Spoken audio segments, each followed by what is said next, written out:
came from my dad. Peace.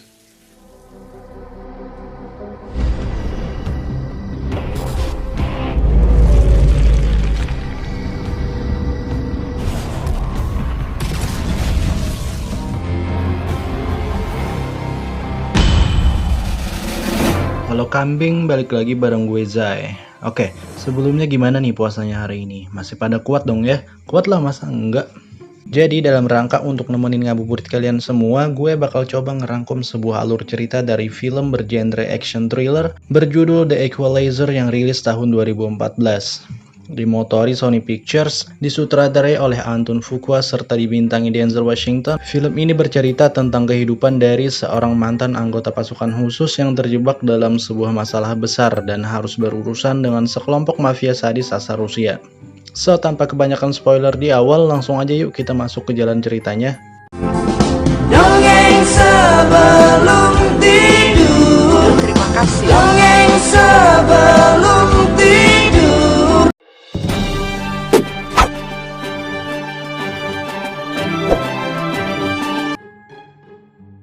Film dimulai dengan memperlihatkan kehidupan pribadi dari pemeran utama kita, yaitu seorang pria parubaya bernama Robert McCall yang diperankan oleh siapa lagi kalau bukan Denzel Washington. Ia digambarkan sebagai seorang pria parubaya misterius serta memiliki kepribadian yang amat sangat perfeksionis. Bahkan segala sesuatu yang ia kerjakan waktunya akan selalu dihitung menggunakan stopwatch di jam tangannya.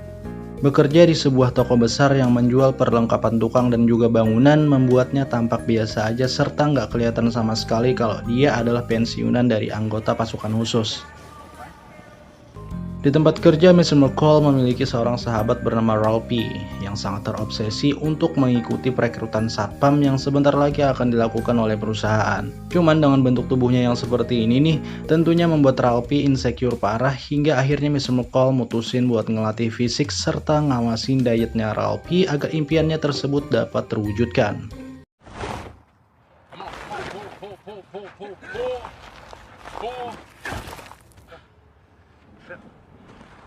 Get it up. Come on. Who's gonna make security guard? Come on. Hey. Kemudian karena insomnia yang selama ini ia derita, malam-malam Mr. McCall ngabisin waktu di sebuah cafe shop dengan hobinya dalam membaca buku. Di sini kita dikenalin lagi dengan karakter baru bernama Terry, seorang gadis malam yang tampaknya juga sering nongkrong di sana. Dari obrolan singkat yang mereka lakukan, Terry sedikit kaget dengan kemampuan Mr. McCall yang bisa menebak dengan tepat kalau dia sebenarnya adalah seorang penyanyi. Cuman karena nasib buruk yang dialaminya membuat Terry harus rela ngubur dalam-dalam impiannya tersebut. You catch that fish yet? You know if you can hang on though. Yeah, well maybe he's just too old. I bet you're good. Lanjut, hari pun sudah berganti dan besok malamnya kembali lagi Mr. McCall mendatangi kafe kemarin untuk melanjutkan bacaannya.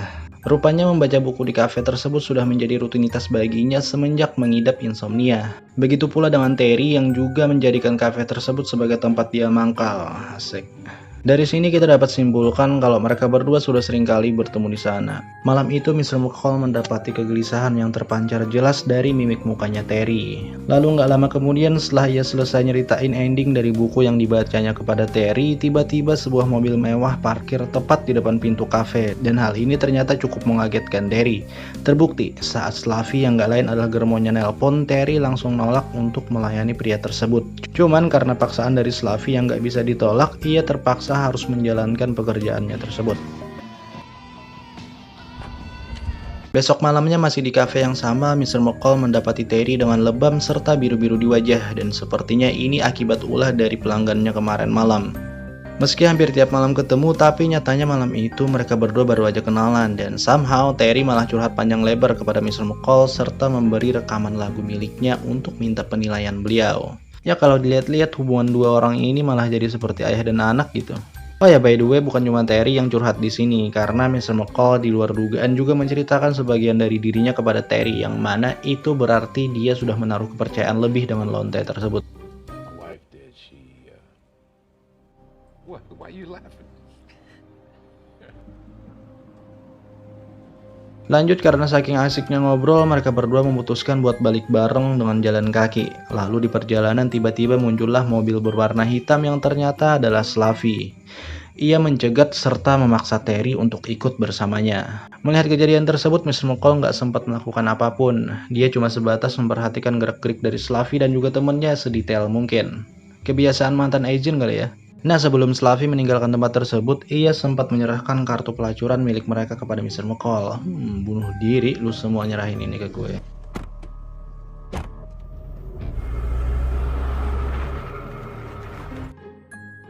Setelah kejadian tersebut, beberapa malam kemudian Mr. McCall sudah nggak ketemu lagi dengan Terry. Karena menurut info dari si pemilik kafe, ternyata Terry sedang dirawat di sebuah ICU karena ada yang memukulinya dengan sadis. Lalu nggak mikir panjang lagi, malam itu juga Mr. McCall segera pergi ke rumah sakit dan melihat keadaan Terry yang luar biasa mengenaskan. Dari sahabatnya Terry yang jagain dia di sana, Mr. McCall mengetahui kalau penyebab dia babak belur ternyata nggak lain adalah Slavi, seseorang yang mencegat mereka di jalan beberapa hari yang lalu. Slavi menjadikan Terry sebagai contoh supaya lonte-lonte lain nggak ada yang berani ngelawan serta ngecewain pelanggan, apalagi sampai mukul seperti yang pernah dilakukan Terry kepada pria gendut waktu itu. Sepulangnya dari sana, Mr. McCall tampak dilema sembari memegangi kartu yang pernah diberikan Slavi kepadanya. Kini sekarang dalam pikirannya cuma satu, yakni gimana caranya agar bisa ngebebasin Terry dari kelompoknya Slavi.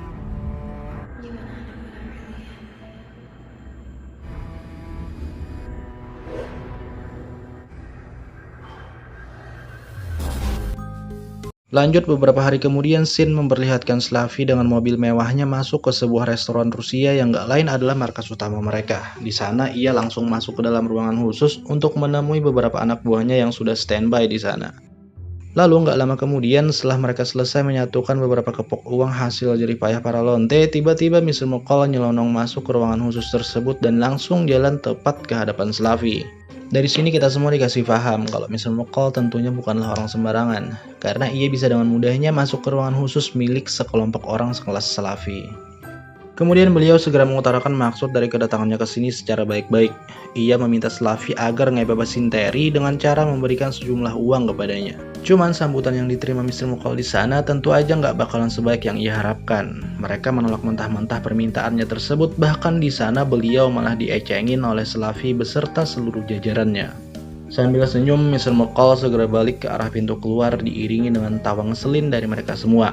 Lalu kemudian begitu sampai di depan pintu, bukannya keluar beliau malah membalikkan lagi badannya, dan dari sini nih dimulailah bagian serunya.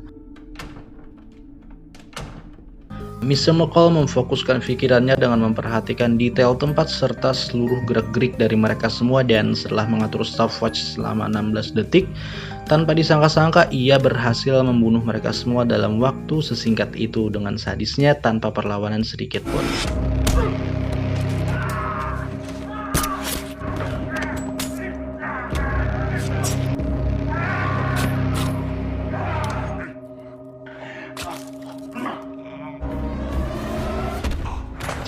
Gila sini om-om ternyata bukan orang sembarangan.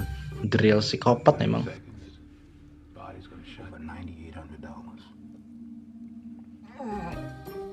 Keesokan harinya seolah nggak terjadi apa-apa, Mr. McCall kembali kerja seperti biasanya. Dan di sana beliau mendapati kalau sahabatnya Ralphie berhasil menurunkan berat badan secara signifikan, serta siap untuk mengikuti tes sebagai satpam yang akan dilakukan besok.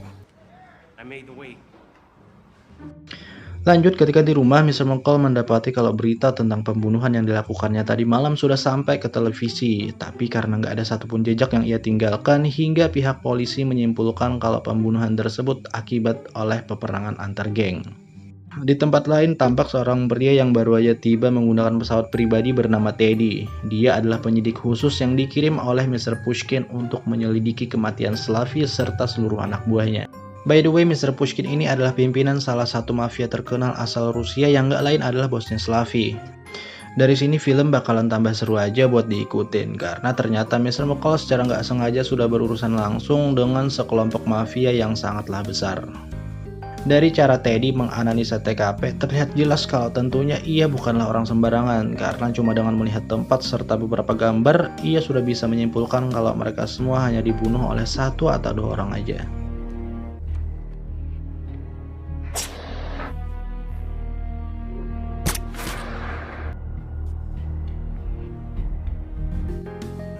Pindah lagi kepada Mr. McCall di tempat kerjanya yang mendapatkan kabar kalau Ralphie tiba-tiba mengundurkan diri dari pekerjaannya. Padahal hari itu adalah hari di mana ia harus mengikuti tes sebagai satpam. Karena khawatir selepas kerja, beliau pun segera mengunjungi Ralphie dan ternyata penyebabnya adalah rumah yang ia tempati bersama ibunya baru aja mengalami kebakaran, hingga membuatnya harus berhenti kerja agar bisa membantu ibunya membangun kembali usaha yang selama ini dilakukan di rumah tersebut. Kemudian dengan melihat detail tempat kebakaran, Mr. McCall bisa langsung menyimpulkan kalau ada yang nggak beres di sana. Dan benar saja, setelah beberapa hari melakukan penyelidikan, ternyata kebakaran tersebut adalah ulah dari 2 orang polisi korup yang selalu minta uang keamanan di sana. Singkat cerita, Mr. McCall pun segera melakukan aksinya dengan menangkap basah serta menghajar habis-habisan 2 polisi tersebut. Hingga akhirnya dengan wajah babak belur, mereka berdua mengembalikan lagi uang yang sudah mereka ambil dan Ralphie bisa dengan tenang kembali lagi ke tempat kerja menjadi seorang satpam. Yap, Ralphie sudah berhasil dan keterima menjadi satpam di sana. Hey, officer. Whoa, put the light down. Get this job. I blew the commissioner. Just everyone involved. Really? Yeah. Honk. Sementara itu di tempat lain, Teddy segera melanjutkan investigasinya bersama seorang polisi korup lainnya yang bernama Frank dengan mendatangi markas dari saingan bisnis Mr. Pushkin di Amerika. Kesal karena nggak ada satupun informasi penting yang bisa mereka dapatkan, Teddy meluapkan seluruh emosinya dengan memukuli pimpinan kelompok di sana secara membabi buta sampai mati. Fuck! What we will not tolerate is getting nothing.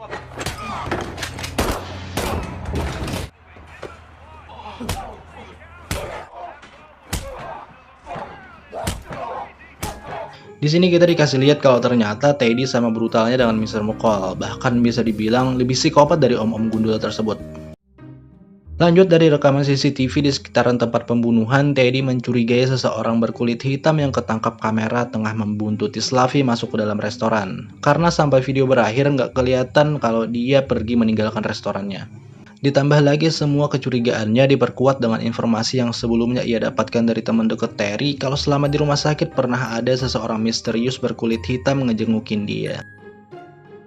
Dengan kemampuan intelijen di atas rata-rata, tentunya mudah banget bagi Teddy untuk menemukan apartemennya Mr. McCall. Dan sesampainya di sana, ia pun langsung mengutarakan maksud kedatangannya yang gak lain adalah untuk menyelidiki pembunuhan yang terjadi di restoran Rusia.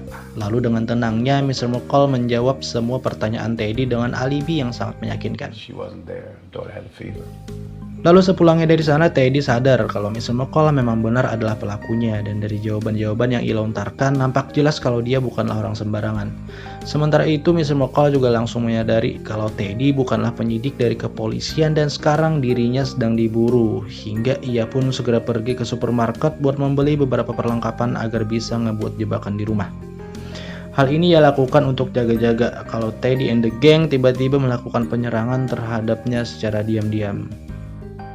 Malam itu seperti biasa, Mr. McCall dengan bukunya lagi nongkrong di kafe langganan. Lalu dengan kewaspadaan tingkat dewa serta IQ di atas rata-rata, ia bisa langsung membongkar penyamaran yang dilakukan oleh anak buahnya Teddy. Dan dalam waktu beberapa detik, orang tersebut berhasil ia lumpuhkan. We take a little walk across the street, me and you. Like... Stand.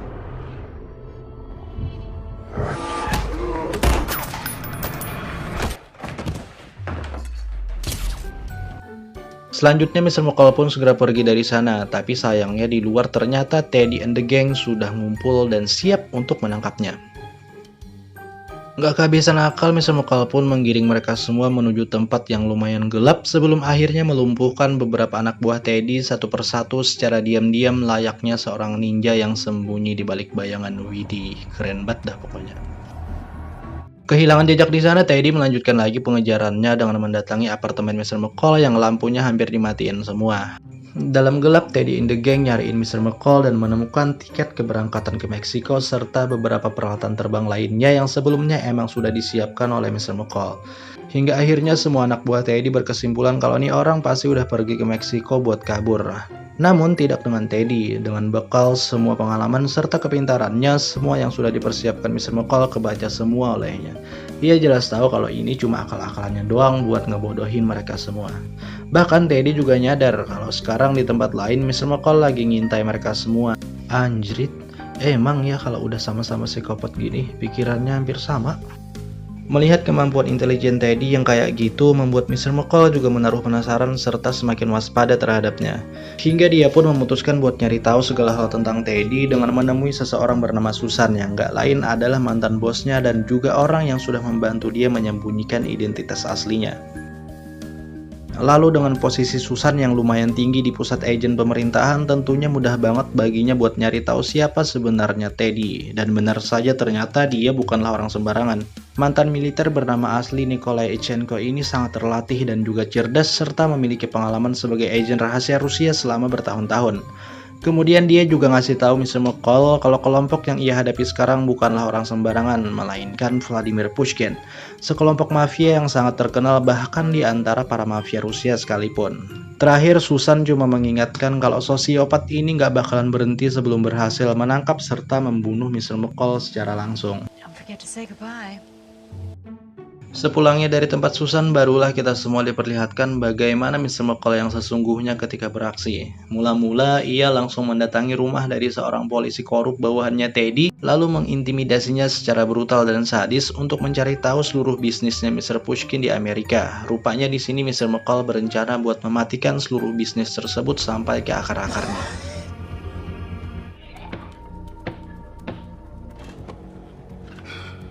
Pushkin. Such a fuck. Why don't you get out of here? Go fuck.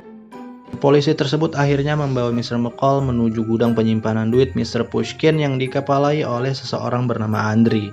Walaupun berangkat cuma dengan bermodalkan tangan kosong, Mr. McCall bisa dengan mudahnya membekuk semua komplotannya Andriy sebelum akhirnya meninggalkan tempat tersebut setelah melaporkan detail kejadian di sana kepada FBI. Dengan begini, bisnis Mr. Pushkin pastinya bakalan sedikit tersendat. Pushkin.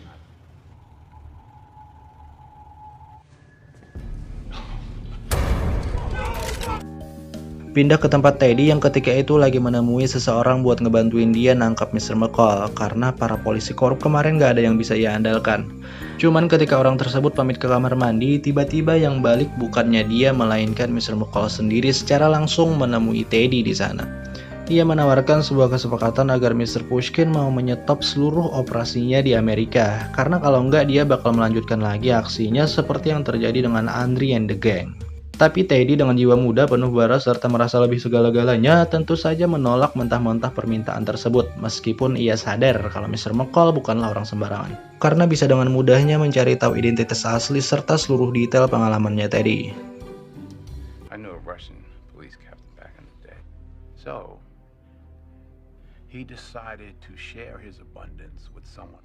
Kill the man and his wife.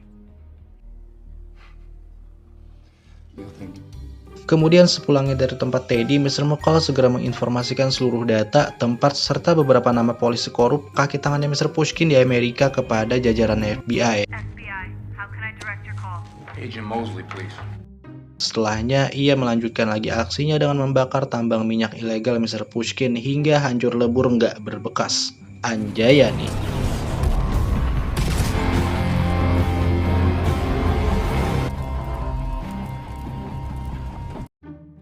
Mengetahui kalau satu demi satu bisnisnya berhasil dilumpuhkan, Mr. Pushkin lantas mendesak Teddy buat ngebunuh Mr. McCall sesegera mungkin. Nggak nunggu waktu lama, Teddy pun bersama tim barunya yang tentunya jauh lebih kuat dari sekelompok polisi korup kemarin segera memulai aksi mereka dengan mendatangi tempat kerja Mr. McCall untuk selanjutnya menyandra Ralphie bersama teman-teman kerjanya yang lain. Teddy tahu banget kalau Mr. McCall nggak mungkin tega ngebiarin orang-orang ini mati sia-sia. Yes. Mr. McCall? Who's with you? Jenny, Brian, Jay, and Marcus. Lanjut menggunakan bus dengan santainya Mr. McCall menuju tempat yang dimaksud. Dan lagi-lagi tanpa membawa sebilah senjata pun alias tangan kosong. Di perjalanan tiba-tiba ia ditelepon lagi oleh Teddy yang berencana menyadap GPS-nya melalui saluran telepon dan juga menyiapkan seorang sniper. Tapi Mr. McCall yang dari awal sudah tahu akan rencana tersebut keluar lebih dulu dan cuma meninggalkan HP yang sudah disadap oleh Teddy di dalam bus. Kesal karena seluruh rencananya kebaca semua, Teddy pun akhirnya memerintahkan anak buahnya buat ngebunuh salah satu sandera di sana. Beruntung Mr. McCall beraksi tepat waktu dengan memainkan musik di seluruh ruangan buat mengalihkan perhatian Teddy and the gang supaya nggak jadi membunuh sandranya. Ralphie sebagai satpam di sana pun segera diseret buat nunjukin di mana ruangan musik tersebut dimainkan. Lalu sesampainya di sana nggak ada satupun orang yang terlihat, hingga dia pun segera mematikan musik tersebut dan dari belakang Mr. McCall tiba-tiba muncul serta membunuhnya dalam waktu hitungan detik tanpa suara. Selanjutnya dia pun meminta Ralphie buat sebisa mungkin membawa seluruh rekannya yang saat ini masih disandra melalui pintu belakang.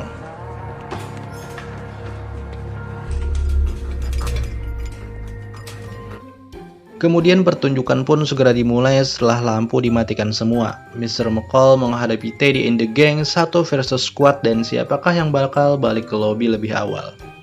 Dengan menggunakan peralatan tukang yang ada di sana seperti bor, palu, dan keluarganya, Mr. McCall berhasil menghabisi 2 anak buah Teddy dengan gampangnya.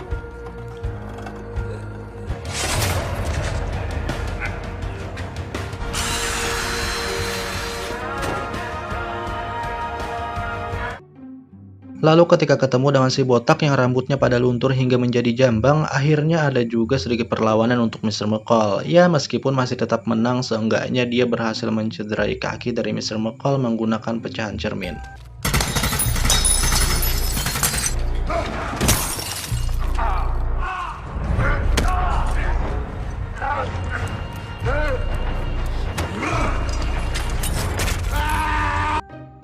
Tersungkur akibat ulah si botak, tiba-tiba Ralphie datang buat coba ngebantuin Mr. McCall.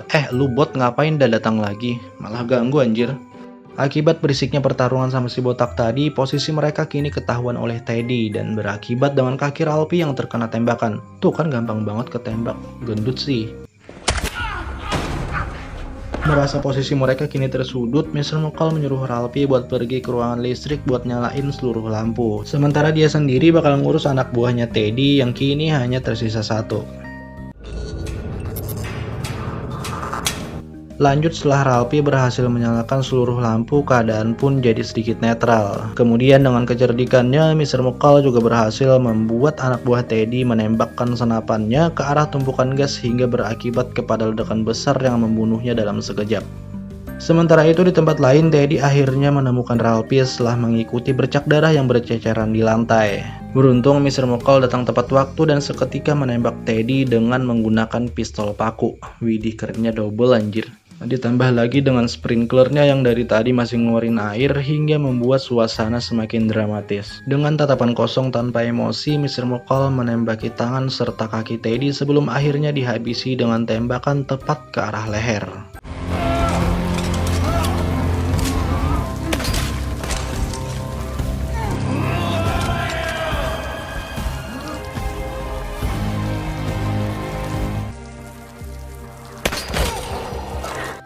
So, setelah matinya Teddy, Mr. McCall ternyata masih belum puas kalau belum sampai ke akar-akarnya. Hingga 3 hari kemudian dia pun berangkat ke Moskow, tepatnya di kediaman pribadi Mr. Pushkin. Lalu setelah menyampaikan beberapa wejangan singkat, Mr. McCall dengan mudahnya bisa membunuh Mr. Pushkin di dalam kamarnya sendiri tanpa menyentuh tubuhnya sedikit pun, alias disetrum. Sempurna.